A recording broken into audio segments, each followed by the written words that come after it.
Lecture of software engineering, we will discuss about the incremental model of software development. In this, we will discuss about advantages, limitations, and the use of incremental approach.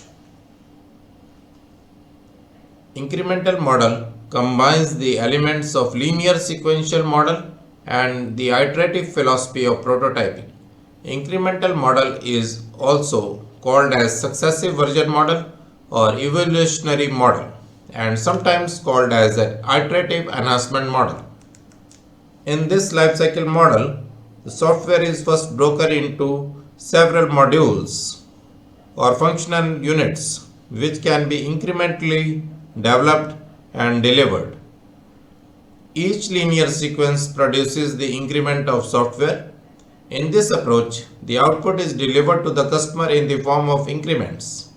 When the incremental approach is used, then the first increment is often called as the core product. In the core product, the basic requirements are addressed, but many supplementary features remain undelivered. The core product is used by the customer. After that, the plan of next increment is developed. The plan addresses the modifications of the core product to better meet the needs of customer. This process is repeated following the delivery of each increment until the complete product is developed. The incremental model is shown in the figure. The output is delivered to the customer in the form of increments and the core product is delivered to the customer as increment 1 and the requirements are then the plan of next increment is developed and that is delivered to the customer in the form of next increment and so on. The incremental approach, like prototype approach, is iterative in nature, but unlike prototype approach, the incremental approach focuses on the delivery of operational product. The incremental approach can be better understood with the help of example.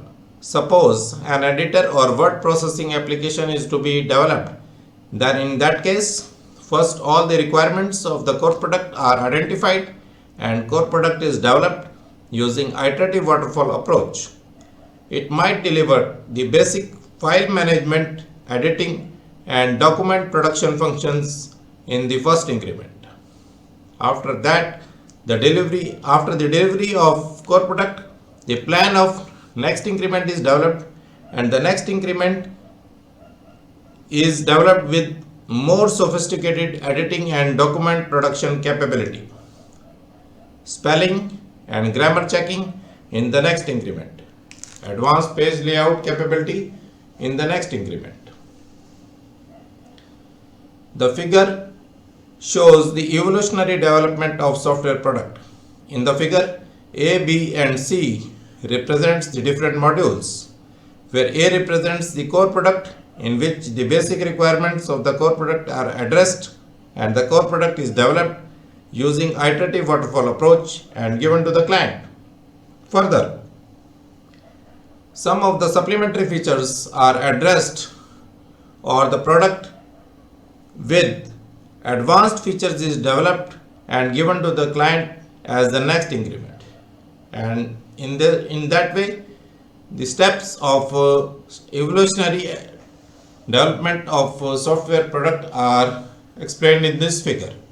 First, the rough requirements specification is taken, then core and other parts to be developed incrementally are identified, and next step involves development of core parts using iterative waterfall approach, and next is to collect the customer feedback and modified requirements, and next step is to develop the next identified features using the iterative waterfall approach, and last steps includes the maintenance of the software.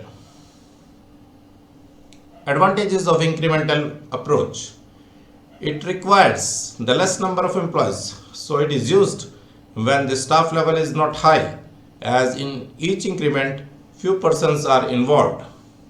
It is used when the time is not the foundation or time is not the limit. Limitations of incremental approach. Total time period of entire functionality is very high.